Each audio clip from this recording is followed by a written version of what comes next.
Students, welcome in chemistry class.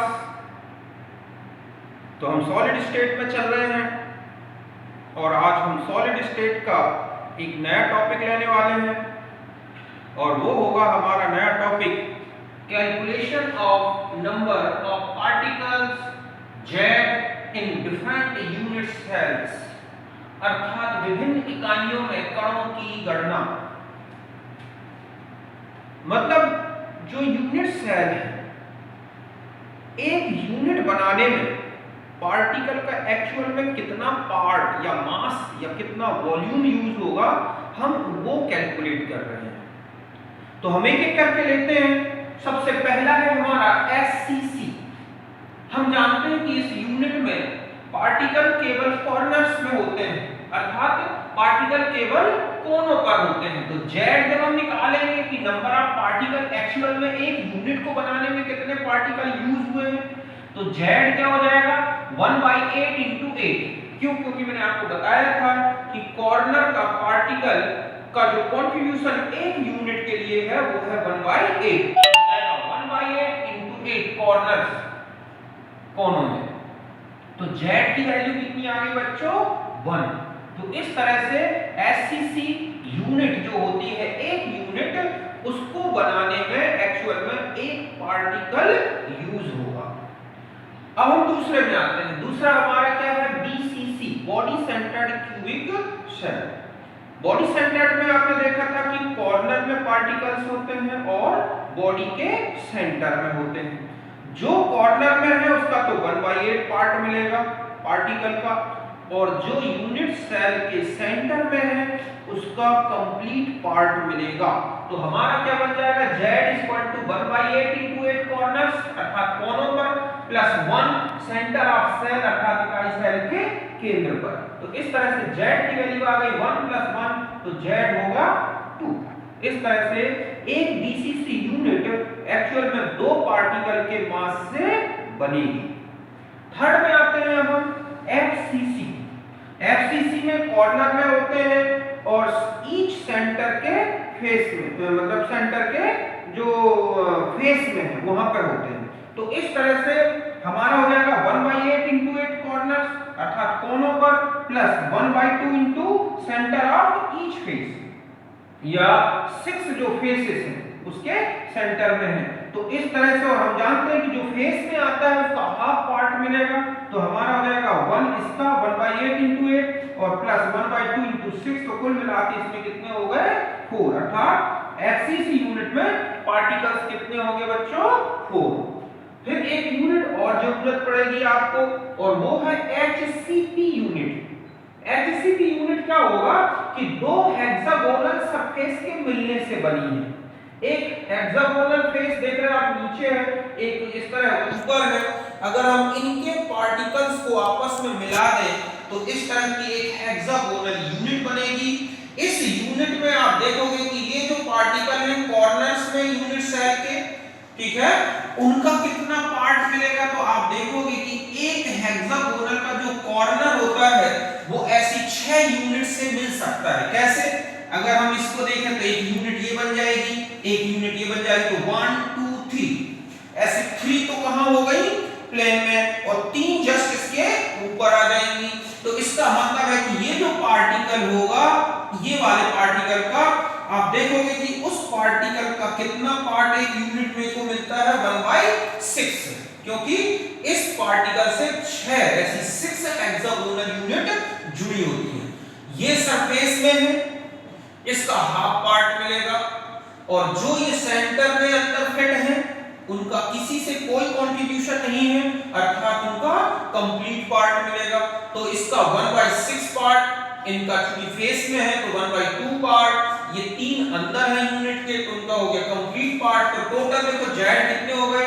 1/6 × 12 corners of unit, अर्थात इसमें देख रहे हैं हम 6 यहां कॉर्नर से, 6 यहां पर है, तो टोटल हो गए 12, और हर एक का मिल रहा है 1/6 प्लस 1/2 × 2 सेंटर ऑफ फेस। तो ये जो है आप देख रहे हैं कि दो फेस है हमारी, उनमें एक एक पार्टिकल है, तो इस तरह से उनका हाफ मिला, और 3 इस यूनिट के अंदर फिट हैं, तो ये हो गए हमारे 3। तो कुल मिला के जेड की वैल्यू सॉल्व की तो आ गया 6। इस तरह से आपने देखा एससीसी में 1, बीसीसी में 2, एफसीसी में 4 और एचसीपी में 6 पार्टिकल। एक और बचती है और वो यूनिट थी आपको मैंने बताई थी 5th यूनिट, अगर हम देखें तो वो थी हमारी ईएफसी। ईएफसी में अगर आपने देखा था कि पार्टिकल कॉर्नर में थे और दो अपोजिट फेस में थे, तो इस तरह से हो जाएगा 1/8 × 8, ये है किसमें, कॉर्नर्स में, प्लस 1/2 × 2 और कहां पर है ये, फेसेस में। तो इस तरह से कुल मिला के हमारे पास जेड ये हो गया 1, ठीक है, और 1 प्लस ये हो गया 1, तो जेड की वैल्यू कितनी आ गई, 2। तो इस तरह से ईएफसी के लिए पार्टिकल होंगे 2। तो इस तरह से मैंने आपको 5 यूनिट के पार्टिकल की कैलकुलेशन बताई, आप इसको नोट कर लें। और मैं आपको बिल्कुल शॉर्ट में बताता हूं कि आप कैसे याद रखें कि किसी यूनिट में कितने पार्टिकल्स हैं, बिना किसी डायग्राम के, बिना किसी कैलकुलेशन के। तो मैं वो भी बता देता हूं, पहले आप इसको नोट कर लें। अब देखो शॉर्ट में आप कैसे याद रखोगे, तो आपको क्या करना है, देखो इस तरह से याद रखें। अगर आपने पहला लिया SCC, तो इसमें कितना आया था, 1 को ऐसे याद रखो, चूंकि S से स्टार्ट है SCC, तो यहां पर क्या आ जाएगा, सिंगल, एक। दूसरा आपने देखा BCC, तो कितने पार्टिकल्स थे, 2 पार्टिकल्स हैं, तो Y बोलते हैं, Y मतलब हो गया क्या, 2, अर्थात BCC में B से Y याद रखें, अर्थात 2 पार्टिकल्स। थर्ड आपने देखा FCC, कितने आ गए थे, 4, तो F4 आपको 4 याद रखना है। कैसे याद रखना है, 4 F से, ये यहां F है तो 4 याद रखना है, अर्थात इसमें 4 पार्टिकल है। ठीक इसी तरह से आपने देखा HCP यूनिट में, तो HCP में 6 आए हैं। 6 को हम क्या बोलते हैं, हेक्सा। हेक्सा मतलब हो गया हमारा क्या, 6 और 6, तो आप H से हेक्सा याद रखें, अर्थात 6। इस तरह से आपको शॉर्ट में याद रहेगा ये मेन 4 यूनिट, समझ गए ना। SCC सिंगल, BCC Y अर्थात 2, FCC में 4 और HCP में 6 पार्टिकल्स होते हैं। इस बेस पर आपको बिना डायग्राम के याद रखना है, हमें डेंसिटी कैलकुलेट करनी है। आगे बहुत सारे क्वेश्चंस आएंगे जहां हमें इसके जेड की जरूरत होगी। ये जो वैल्यू है ये किसको है, जेड बताती है। बाकी जो EFC है उसको आप नॉर्मली जैसा है वैसा याद कर लें। बाकी 4 को मैंने आपको इस तरह से शॉर्टिंग में बता दिया, ऐसे याद रखें। तो आप पहले इसको नोट कर लें, फिर मैं कुछ क्वेश्चंस करके दिखाता हूं आपको, ओके। तो अभी आपको मैंने कैलकुलेशन बता दी पार्टिकल्स की, किस तरह कैलकुलेट करते हैं। अब मैं क्वेश्चंस बताता हूं आपको जो सिंपल आए हुए हैं। जैसे है पहला क्वेश्चन है कि X एटम जो है, atoms are located at corners, Y atoms at cube center and O atoms at center of each edge। तो कैलकुलेट फॉर्मूला ऑफ सॉलिड, मतलब आपको कहा गया कि X कोनों पर है, Y इकाई सतह के केंद्र में है और O कोण के केंद्र में है, तो ठोस कण सूत्र क्या होगा। आपसे ध्यान से सुने, अगर इस तरह के क्वेश्चन आते हैं, पार्टिकल कहां पर है, किस पोजीशन में है, तो अभी आपको मैंने बताया है कि कॉर्नर में हो तो 1/8 लेंगे, फेस के सेंटर में है तो 1/2 लेंगे, अगर एज सेंटर में है तो 1/4 लेंगे, यूनिट के सेंटर में है तो टोटल कंप्लीट पार्ट लेंगे। तो अब आपको क्या करना है कि इसी बेस पर क्वेश्चन सॉल्व करना है। पहले आप सब X, Y, O जो भी पार्टिकल्स के नेम दे रखे हैं उनको कैलकुलेट कर लें और फिर जोड़ दें उनको। देखो कैसे, जैसे सबसे पहला क्वेश्चन है हमारा आंसर नंबर 1, अगर हम देखें तो X एटम्स कहां पर है आपके पास, कॉर्नर्स में, यही है। तो आप लिखेंगे कि X = 1/8 × 8 मींस कितना आ गया, 1, अर्थात X की वैल्यू आपके पास कितनी आ गई, 1। दूसरा आ जाए Y atoms at cube centre. अब हम जानते हैं कि जो सेंटर का पार्टिकल है वो कंप्लीट शेयर करता है, तो हमारे पास y इक्वल टू क्या हो जाएगा 1। समझ गए ना? क्यों? क्योंकि इसका कोई शेयरिंग अदर पार्टिकल से नहीं होती, तो y की वैल्यू 1 आ गई। अब हम आ जाते हैं कि हमारे पास O कितने हैं, तो O देखो यहां पर है, ठीक है, एज सेंटर है, मतलब सभी एजेस हैं, तो आपको O इक्वल टू, तो आपको यहाँ O लिखना होगा, तो क्या हो जाएगा 1/4 इंटू 12।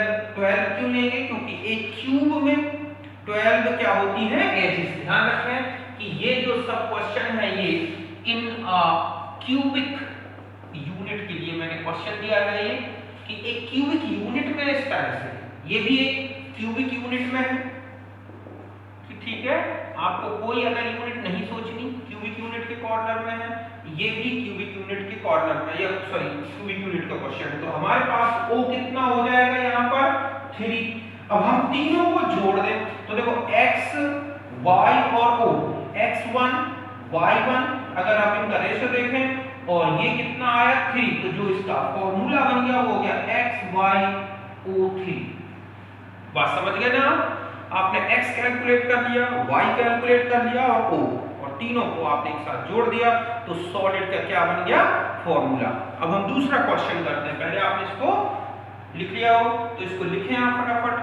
अब देखें, अब हमारे पास दूसरा सॉल्यूशन कैसे सॉल्व करेंगे, ये भी बिल्कुल इजी है। क्वेश्चन 2 में देखो आप, क्वेश्चन नंबर 2 जो है उसमें x कॉर्नर्स में है, तो हम लिखेंगे 1/8 इंटू 8, तो x की वैल्यू कितनी आ गई 1। अब आप देखें y कहां पर है, y ईच फेस सेंटर, तो 1/2 इंटू कितना हो गया 6 3, तो y की वैल्यू कितनी हो गई 3। तो हमारा फॉर्मूला आ गया क्या बच्चों xy3। क्यों? क्योंकि x का 1 और y के कितने हो गए 3 हो गए। तो इस तरह से आपने xy3 का फॉर्मूला निकाल लिया। ये बात समझ में आ गई होगी आपको। अब एक और क्वेश्चन देखते हैं। अब देखो, अब आपके पास जो थर्ड क्वेश्चन है उसमें क्या बोला गया है कि calculate total number of units in 46 gram of sodium which form, ठीक है, SCC यूनिट्स। तो हमें क्या करना होगा, सबसे पहले कि हम निकालेंगे, पहले तो हम देखेंगे कि अमाउंट कितनी है, ठीक है, अमाउंट ऑफ सोडियम, तो वो कितनी है 46 ग्राम। फिर आप निकाल लें इसके क्या मोल्स ऑफ सोडियम, तो 46/23 किया तो कितने मोल हो गए 2।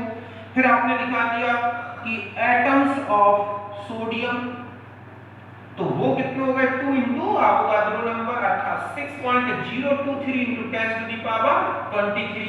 फिर यहां आ जाए, आप जानते हैं कि 1 पार्टिकल इक्वल टू 1 यूनिट, तो आपके पास कितने हैं 6 पॉइंट, मतलब ये है आपके पास 2 इंटू 6.023 10⁻23, इतने आपके पास एटम्स हैं। तो आप यूनिट्स कितनी बन जाएंगी देखो, तो एक पार्टिकल से एक यूनिट, तो इतने पार्टिकल से इतनी ही क्या बन जाएंगी यूनिट्स, मतलब 6.023 10⁻23 यूनिट्स। तो इतने आपके पास एटम्स थे, तो इतनी यूनिट्स बन गई, ठीक है। तो इस तरह से क्यों, क्योंकि एक SCC यूनिट जो होती है वो एक पार्टिकल से बनती है। अगर इसी क्वेश्चन में मैं कहता कि सोडियम फॉर्म्स BCC यूनिट, तो कितनी यूनिट्स बन जाएंगी, तो BCC यूनिट होती तो बस यहां बदल जाता 2 पार्टिकल से एक यूनिट, तो आपका जितने पार्टिकल्स थे उस पार्टिकल्स को 2 से डिवाइड कर देते। अगर मैं यही कहता कि FCC यूनिट है, तो फिर क्या करते आप, तो 4 पार्टिकल से कितना 1 यूनिट, तो जितने भी पार्टिकल्स हैं उसे 4 से डिवाइड कर देते, तो 3 पार्टिकल्स की आ जाती। तो इस तरह से आपने 3 क्वेश्चंस में बिल्कुल सिंपल देखा कि आपको फॉर्मूला निकालने थे, यहाँ आपको यूनिट्स निकालनी थी, तो आप पहले इसको नोट कर लें। एक क्वेश्चन और आपको बताता हूं, मैं आपको एक क्वेश्चन और बताता हूं, देखो किस तरह का है। आपसे बोला गया कि A फॉर्म्स FCC यूनिट, मतलब है कि जो A एटम है वो FCC यूनिट बनाता है। B centre of each face, each edge terms, ठीक है, एज, और सेंटर ऑफ बॉडी, मतलब जो बी है वो प्रत्येक कोर में है और सेंटर ऑफ बॉडी। फिर क्या किया गया कि 4 एटम्स मिस्ड फ्रॉम कॉर्नर्स, 4 ए परमाणु जो है वो कोनों से विलुप्त हो गए और 4 B atom missed from edges, और 4 जो बी है वो कोरों से विलुप्त हो गए। तो फॉर्मूला क्या होगा?